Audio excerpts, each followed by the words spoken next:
السلام عليكم ورحمة الله وبركاته. عاملين ايه؟ ان شاء الله هنعمل مع بعض النهاردة فطاير بالجبنة وسادة برضو حلوة جدا جدا. ممكن تحشيها اي حشوة انت عايزاها.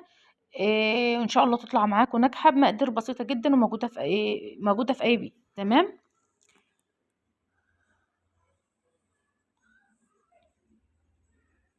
تعالوا بقى كده نسمي الله ونبدأ وصفتنا النهاردة. بصوا انا ما كنتش هنزل الفيديو عشان المقطع اللي فيه المقادير بتاعة العجينة، وانا بعجن انا لقيته محذوف، مش عارفة اتحذف ازاي. فبما ان الناس طلبت مني الوصفة وكده كتير، فانا قلت هنزلكم الفيديو وهقول لكم المقادير العجينة كده واحنا شغالين. تمام. وهكتب لكم برضو المقادير في صندوق الوصف. اللي ما يعرفش صندوق الوصف هتضغطوا على عنوان الفيديو هيدخلكم على طول على المقادير. تمام كده يا بنات. اقول لكم بقى كده مقادير العجينه. نص كيلو دقيق، هضيف عليهم ربع كوبايه زيت، وهضيف كوبايه حليب ونص كوبايه ميه. ولو ما فيش عندك لو عايزه تعجني بميه خالص هتضيفي معلقتين كبار من اللبن البودره. تمام. يبقى نص كيلو دقيق وربع كوبايه زيت وكوبايه حليب ونص كوبايه ميه، وكمان ومعلقه خميره ونص معلقه صغيره ملح. وبس، وربع كوباية زيت، مفيش حاجة أكتر من كده. تتعجن كويس جدا جدا جدا. أهم حاجة العجينة تتعجن كويس جدا، تبقى عجينة طرية وناعمة في إيدينا. تمام. هسيبها لما تخمر، وبعد ما تخمر هشكلها بالشكل ده، وهحشيها أي حشو إحنا عايزينه. ممكن تحشيها لحمة مفرومة، ممكن تحشيها جبنة، ممكن تحشيها جبنة كريمي. أنا بحشيها دلوقتي جبنة قديمة. لكن الحشوة اللي انت حباها بقى احشيها منها، مفيش فيها اي مشكلة. ممكن تسيبيها سادة خالص برضو مفيش فيها مشكلة. هبتدي بقى ان انا افردها واضيف فيها الجبنة.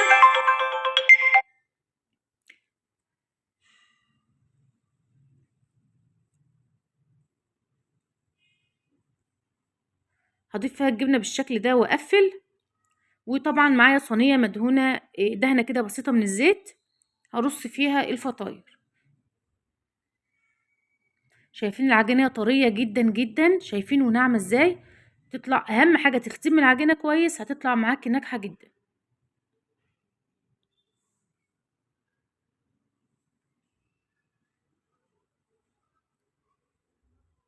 افرد كده الجبنة.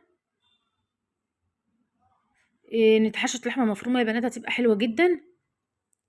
ممكن كمان تحشيها جبنة موزاريلا مع جبنة رومي مبشورة، برضو هتبقى حلوة جدا. هبتدي اقفل بالشكل ده اهو.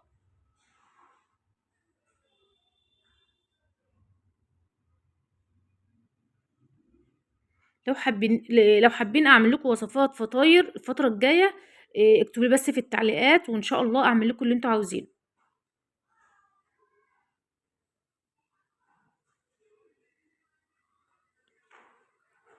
هنقفل بس كويس كده وهنرص في الصينية. انا طبعا عندي ولادي ما بيحبوش الجبنة، يعني في 2 من ولادي مش بيحبوا الجبنة، فانا عملت شوية بالجبنة وعملت اللي هم المدورين دولت سادة، وكانوا مبسوطين بيها وكانت حلوة جدا جدا. هسيبها بقى سبتها لما غطيت عليها وسبتها لما خمرت بالشكل ده كده. ومعايا هنا شوية من الحليب هدهن بهم الوش. ممكن تدهني كمان بصفار بيضة، تضيف عليها معلقة خل وتضيف عليها شوية حليب وتدهني بها الوش. ممكن كمان تضيفي مع المعلقة المعلقة بتاعة الحليب اللي هتدهني بها الوش ديت، ممكن تضيفي كمان شوية نسكافيه.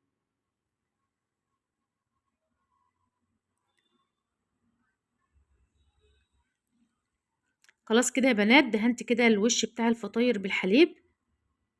هبتدي كده اضيف على الوش شوية من حبة البركة. ممكن تضيفي سمسم، لو مش حابة تضيفي حاجة خالص ما تضيفيش. طبعا انا ولعت الفرن يسخن.